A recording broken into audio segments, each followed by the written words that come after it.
Well, today is the start of London Fashion Week, the capital's twice-yearly chance to strut its stuff on the catwalks, showing off the talent that makes London an international fashion capital. But in recent years, London Fashion Week has been criticised for the way young models are treated, and there have been calls for the funding it receives from the Mayor of London to be cut. This week, Boris Johnson, not perhaps a natural clothes horse, was swept up in the controversy, as Andrew Cryan explains.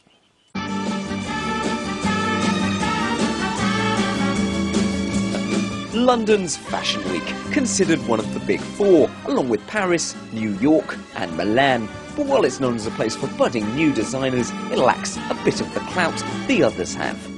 If you really want to get a huge audience in terms of buyers to come and see your shows, and actually worldwide press, you probably are going to think about going, for instance, to Paris. In a bid to help this, the Mayor's London Development Agency has given the organisers, the British Fashion Council, a grant of £4.2 million. Fashion Week has faced criticism in recent years about the unhealthy use of so-called size zero models.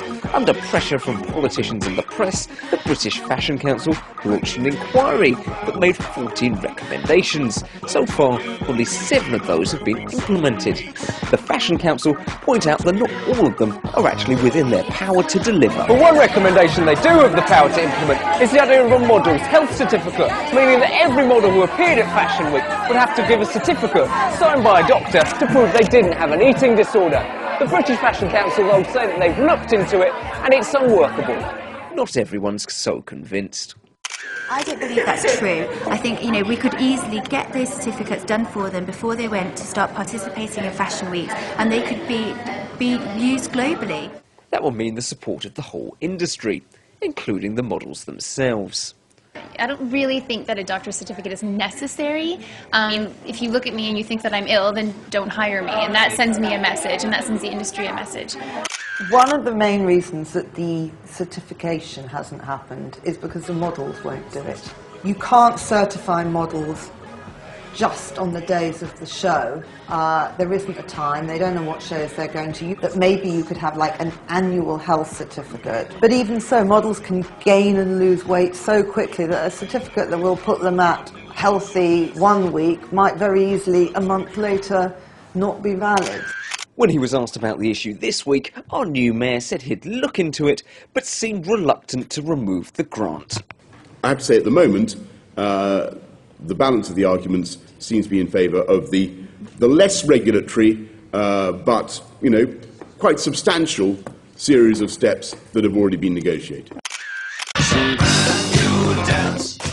But the size of the models isn't the only criticism that Fashion Week faces. It's accused by some of being too white. 1 in 3 Londoners aged 16 to 30 are from an ethnic minority. I don't think it's the job of London Fashion Week to represent. We're not doing Ethnic Diversity Week, we're doing London Fashion Week.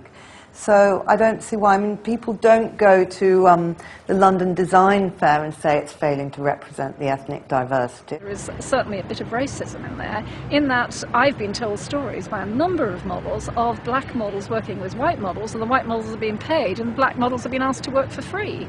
So there are all sorts of issues. All of which the Mayor has promised to listen to. However, The signs from City Hall this week are that Boris Johnson's got no intention of getting rid of the £4.2 million grant given by the London Development Agency, but that grant was meant to last 3 years. With Boris Johnson's plans to cut back on the budgets at City Hall, reduce spending, what happens after that is anybody's guess.